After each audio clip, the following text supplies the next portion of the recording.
Bismillahirrahmanirrahim. Berikut ini adalah penjelasan tentang wali Allah.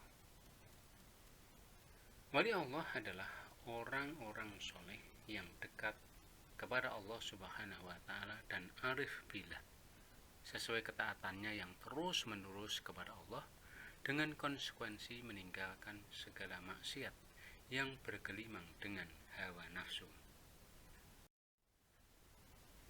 Keramat adalah sesuatu yang harikul ada, yang dianugerahkan Allah Subhanahu wa Ta'ala kepada wali-walinya sebagai suatu tingkat keistimewaan bagi mereka. Kata Profesor Dr. Hamka, tetapi orang-orang yang dianugerahi keistimewaan itu bukanlah terdiri dari manusia luar biasa. Semua orang, singkatnya semua kita, sebenarnya sanggup mencapai derajat waliullah asal memenuhi syaratnya. Apakah wali itu maksum? Wali bukanlah orang yang maksum, sebagaimana halnya Nabi dan Rasulullah. Maksum artinya terpelihara dari berbuat dosa besar maupun kecil selama-lamanya. Wali adalah orang yang mahfudz, artinya terpelihara dari dosa besar, tetapi tidak terpelihara dari dosa kecil. Kalaupun seorang wali berbuat dosa kecil, maka dia akan segera menyesal dan taubat dengan taubat nasuha dan sadar akan kelemahan dirinya. Ada dasar hukumnya. Pertama, Quran surat Yunus ayat 62. Ala inna awliya Allahi la khaufun alaihim walahum yahzanun. Ingatlah, sesungguhnya wali-wali Allah itu tidak ada kekhawatiran terhadap mereka dan tidak pula mereka bersedih hati. Kedua, Quran surat Al-A'raf ayat 196. Inna waliyallahu alladhi nazzalal kitab wa huwa yatawallas sholihin.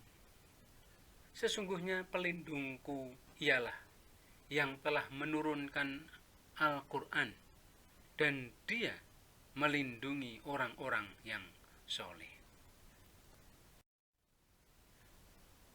Perbedaan keramat dan mukjizat. Keramat terjadi pada wali-wali Allah yang tidak menyatakan dirinya sebagai nabi atau rasul. Mukjizat terjadi pada nabi-nabi atau rasulullah sebagai pembuktian atas kebenaran kenabian dan kerasulannya. Karena itu, mukjizat wajib ditampakkan untuk keperluan dakwah yang dibutuhkan.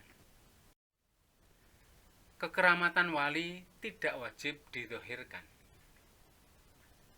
Karena ketentuan syariat agama telah sesuai dengan yang disampaikan oleh para nabi dan rasul, maka menurut Abu Bakar bin Abu Fura mengatakan, sebaiknya para wali menyembunyikan kekeramatannya, sebab tidak ada kebutuhan dakwah untuk menampakkannya dan bisa juga menimbulkan fitnah atau riya yang bisa merusak kesucian rohani wali.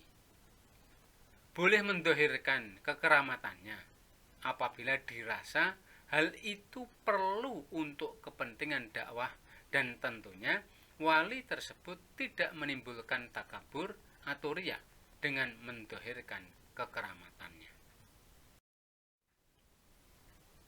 Hukum kekeramatan para wali. Secara dalil akli adalah jaiz, boleh. Apabila Allah Subhanahu wa Ta'ala dapat memberikan mukjizat kepada para nabi dan rasulnya untuk pembuktian kebenaran mereka sebagai nabi dan rasulullah, maka dapat pula lah bagi Allah memberikan keramat kepada hamba-hambanya yang soleh yang berkualitas sebagai wali-wali Allah. Berdasarkan dalil nakli, banyak dijumpai pada kisah-kisah dalam Al-Quran, antara lain kisah Maryam yang melahirkan Isa tanpa suami, kisah pemeliharaan Zakaria terhadap Maryam, kisah Ashabul Kahfi, dan kisah Asif. Ada orang yang memiliki ilmu sebagaimana yang disebutkan pada Quran surat An-Naml ayat 40, yaitu wazir Nabi Sulaiman yang bernama Asif. Dengan kekeramatannya dapat memindahkan istana Balkis dari negeri Saba ke kerajaan Sulaiman dengan sekejap mata. Jarak antara istana Balkis dengan istana Sulaiman adalah 2 bulan perjalanan. Pemindahan istana tersebut dalam sekejap mata dilaksanakan oleh para malaikat dengan izin Allah yang berasal dari kuadrat dan ibadahnya sendiri. Bentuk kekeramatan. Para wali banyak memiliki kekeramatan sebagaimana yang diceritakan pada buku-buku tasawuf, antara lain Robi'atul Adawiyah yang mendapatkan beberapa uang emas di bawah tikar sholatnya, memasak nasi tanpa memakai api, dan sebagainya. Ibrahim Khurasani yang pada suatu hari sedang berwudu mendapati dengan tiba-tiba embernya berubah menjadi permata, siwak giginya menjadi perak, dan ujungnya lembut bagaikan benang sutra. Sufi Saramkani mendapati roti dengan ayam panggang serta manisan gula di tempat sholatnya, sedangkan langgarnya terkunci rapat. Perbedaan sihir dan keramat. Sihir terjadi di kalangan orang-orang fasik, orang-orang zindik, dan orang-orang kafir yang tidak percaya kepada agama Allah. Keramat terjadi pada orang-orang yang percaya pada Allah dan sungguh-sungguh mengerjakan syariatnya dan dengan mujahadah yang kuat sehingga sampai kepada derajat wali. Syafaat. Syafaat menurut bahasa berarti pertolongan atau bantuan. Menurut istilah berarti pertolongan yang diberikan oleh seseorang kepada orang lain yang mengharapkan pertolongannya. Syafaat berarti usaha dalam memberikan suatu manfaat bagi orang lain atau mengelakkan suatu mudarat bagi orang lain. Di kalangan sufi, syafaat dapat diberikan di dunia dan di akhirat. Syafaat di dunia dapat berbentuk lahiriah dan dapat juga berbentuk rohaniah atau berbentuk doa dari rasul, ulama, wali atau syuhada.